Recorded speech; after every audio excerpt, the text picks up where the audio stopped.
Whether you watch it for the romance, watch it for the drama, or watch it cause it's something to do on a Monday night, the Bachelor franchise has undoubtedly made you cringe at some point or another. So here are 31 of the cringiest moments from the Bachelor franchise that will make you wince with secondhand embarrassment or awkwardness, as if you were watching the Scott's Tots episode of The Office. Hey, Mr. Scott, what you gonna do? What you gonna do? Make our dreams come true. Now, to start this off, rose ceremonies can be one of the most tense parts of The Bachelor for any contestant, as you stand awkwardly waiting to hear if you're about to be rejected on national TV or not. But one way to make it even more awkward is to hear the wrong name, walk forward, and nearly fall on your butt. Julia. Sorry.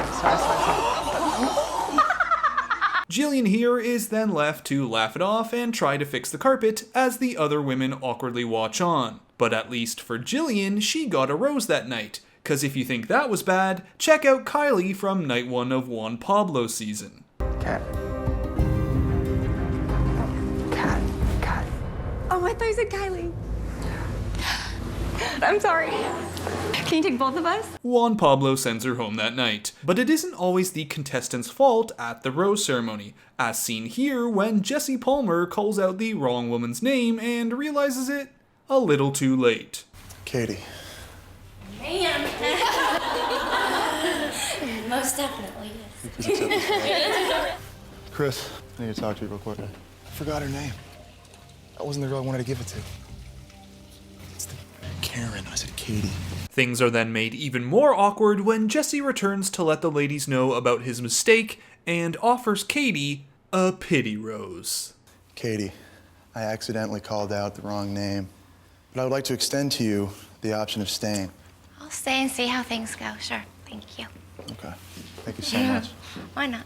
But hey, at least he wasn't rejected while giving out the rose, a rose that no one, and I mean no one, wanted at all. That honor goes to Luke S. from Bachelor in Paradise, who'd really like to spend the rest of his time in paradise getting to know Bree, a feeling that's not quite mutual. Accept this rose. I can't say yes to that. I'm sorry.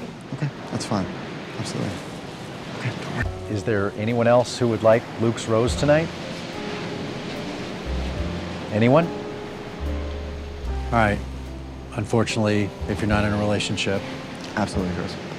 Don't worry about it. say goodbyes. Oof.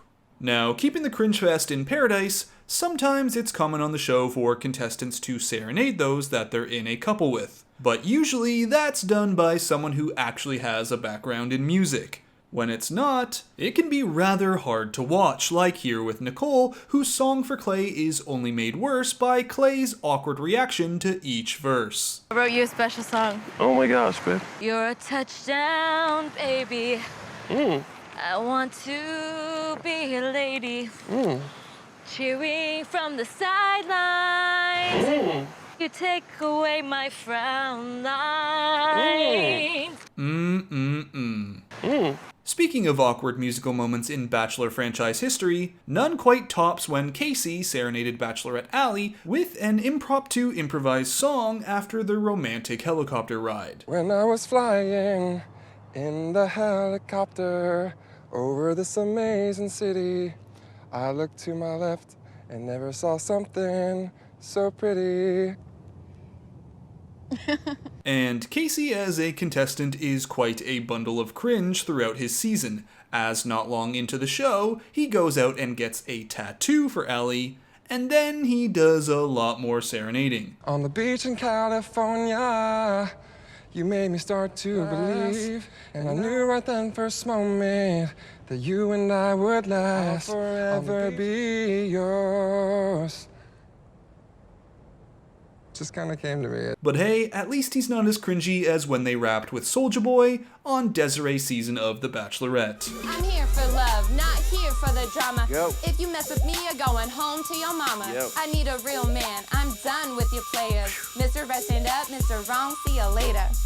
Right reason, right reason. Big oof. Alright, next I want to cover one of the cringiest moments in franchise history from my memory. Something that left me cringing and yelling at my screen when I watched it live: Bachelor Ari's breakup with Becca. Now if you don't know, during Ari's season of The Bachelor, he picked Becca here and proposed to her at the final rose ceremony. However, not long after, he decided he'd rather be with his runner-up Lauren. And what follows is one of the cringiest, most awkward breakups the show has ever seen. Because once Ari does the deed, he just stays and follows her around for what feels like forever. Hey, are you okay? Leave. What are you still doing here? And then, every time it looks like he's finally heading out the door, he comes right back.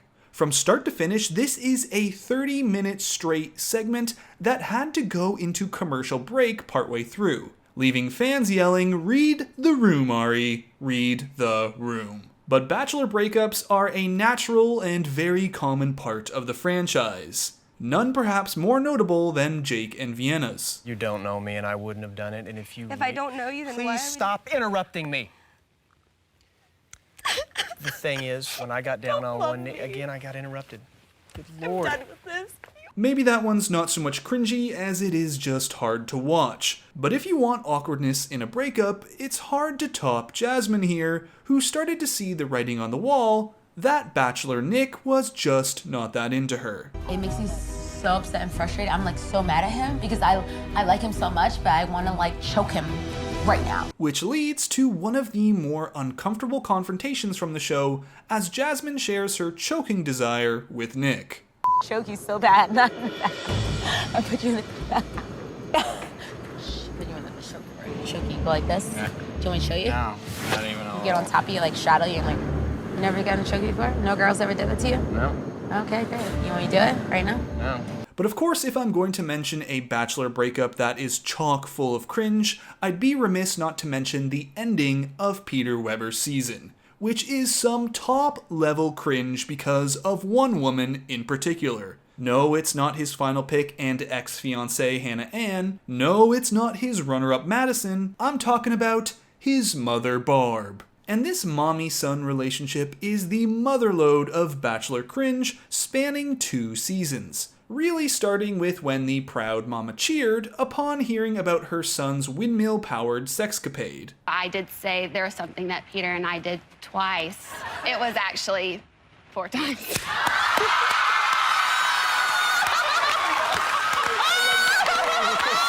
Okay, I just lost. I've gathered all these clips, watched them multiple times, and that one just made me cringe all over again. But once Peter was announced as the Bachelor, Barb's cringiness really took center stage. And when things got down to the wire with Peter's final 2 picks, Barb made it clear that only one woman would do.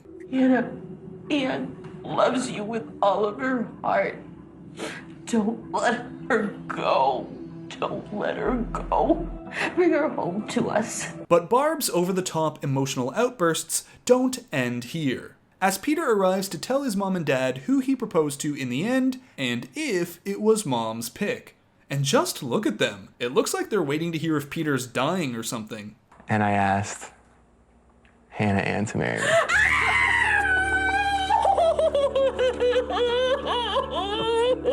I lost again. Oh boy. But wait, there's more. As when Peter eventually breaks off his engagement with Hannah Ann and decides to get back together with Barb's arch-nemesis Madison, Barb is none too pleased. She rolls her eyes as the footage is played back, and even claps when Hannah Ann shoves back her engagement ring. And for the cherry on top, Barb even dumps all over her son's new relationship. Chris, he's gonna have to fail to succeed. That's it. All his friends, all his family, everyone that knows him knows that it's not, it's not gonna work. And while Barb was right, and there's a ton of behind-the-scenes producer meddling that Barb is actually referencing here, which adds a lot of new context to the breakup, this is still something that was taped to be put on national TV, and it would have been a lot less cringy if she kept to the quiet scowling instead of seemingly slamming her own son for not picking the girl she wanted. Now, speaking of temper tantrums from Peter's season, next up in the cringe catalog is none other than Victoria F., who literally threw a childlike tantrum upon seeing she might go skydiving. What are we doing? Are we skydiving? Are we skydiving? No, I can't. I'm not kidding. And Victoria had tons of controversy surrounding her all season, including having to dance while an ex of hers was the musical entertainment for her one-on-one. But after a season of awkwardly not being able to communicate her feelings and walking away crying on every date she had, it all truly culminated in one of the most dramatic hometown dates ever, where an ex of Peter's shows up to send him a warning about Victoria as a homewrecker that leads to a truly awkward argument right in front of Victoria's family home. I'm just asking for the truth. Well, it doesn't matter anymore, Peter, because... So you just have given up on this? You literally just came in here to act like that? Are you kidding me? Excuse me? I literally Excuse you, what? Next on the cringe list is yet another awkward hometown date experience. And for this one, we're going to have to go all the way back to Jason Mesnick's season from 2009, where, on his hometown date with Naomi, Naomi's mom decides to hold a funeral for a bird she ran over. I want to thank Rosie for sacrificing herself for this moment of celebration of life. Yeah. Everyone say goodbye. Bye, Rosie. Goodbye, Dad. Maybe not the best time, Mom. But let's now move back to the more recent seasons, and I'm not just talking about Matt James's affinity for kissing with his eyes open.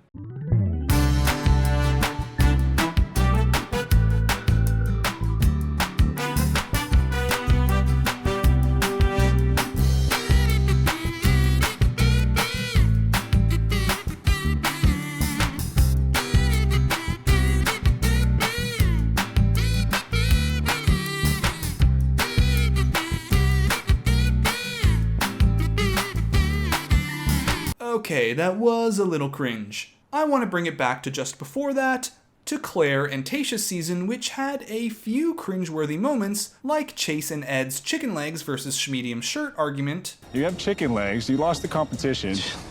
Dude, chicken legs, that's fine, man. Well, take your medium shirt and sit down. My medium shirt, it's actually large. Not so much cringy for what went down, but more so because of how brutally affected their egos were over such lame burns. But the ultimate cringe comes from the lightning-fast relationship between Bachelorette Claire and her eventual pick, Dale. A relationship that involved pants sniffing for some reason. Dale's pants. I mean, they smell like it. Let me see. Oh my god. What does that even mean? I don't know man sizes. All night I was like this. I was sleeping and I was like... But really hit the awkward heights when the two sat down for a post-engagement update and the topic of babies comes up. What is next for you guys? Moving in together? Babies? Really, like... Yeah, you just skipped right over that. And this really hits new context when you think about how quickly the relationship imploded after that. Although they are now back together, I think.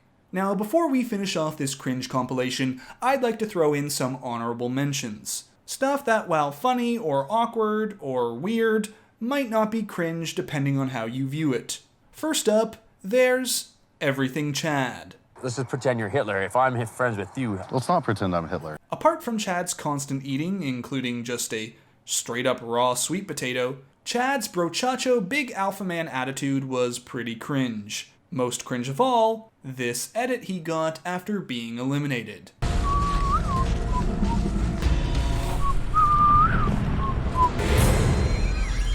And I don't know what's more cringe, Chad trying to return like he's from The Shining, or this weird whistle edit the Bachelor people threw on top of it. Chad then got really drunk in Paradise and told off Chris Harrison. You, Chris Harrison, come at me. Before eventually starting a pornographic OnlyFans account, the true cringe of it all. Next on the honorable mention list are two ladies from Chris Soule's season, first being Ashley S. That to me is an onion. Take a freaking look at the onion. Look at this onion.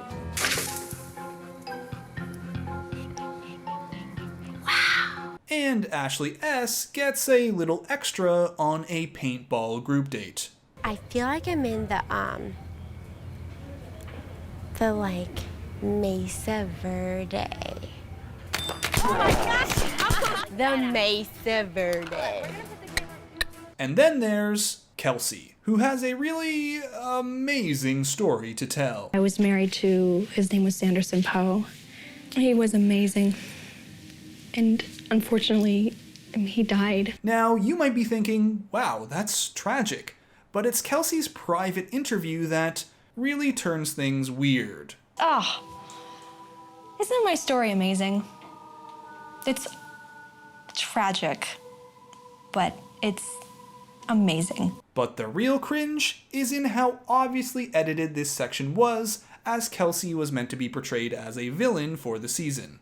Continuing on, we also have Tiara's stair-falling injury that led to some alone time and quick healing with Sean Lowe. Kind of worked out in benefit of me. Not to mention her eyebrows. Straight stairs, raised eyebrow. I can't control my eyebrow. I cannot control my eyebrow. I can't control what's on my face. Kelsey Weir's champagne gate that really blew up in her face. Oh! Are you okay? What? What the hell? Are you okay? I'm so... Well... Oh no. DeMario being confronted by his girlfriend who swears on her kittens' lives that he's been lying to Rachel. On my father's grave, never, ever. On my both of my kittens sleeping in my house right now, on my brother, my dad, my father's grave. Can I? Lexi, Can I last time he was in my house, Can he was And of course I gotta mention Waboom Guy.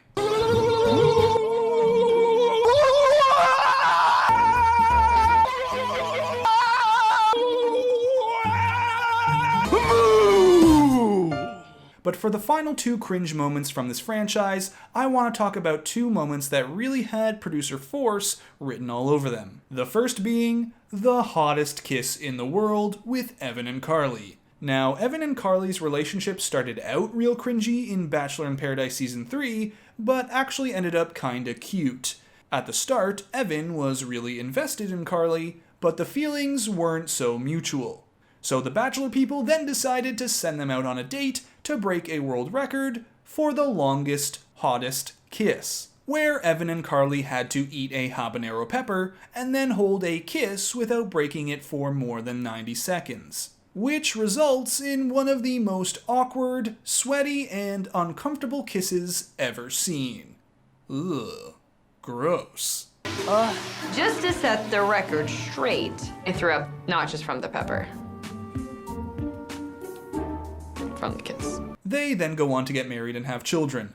And then a divorce. And for our last cringeful Bachelor franchise moment, from Ben Higgins' season, it's Olivia.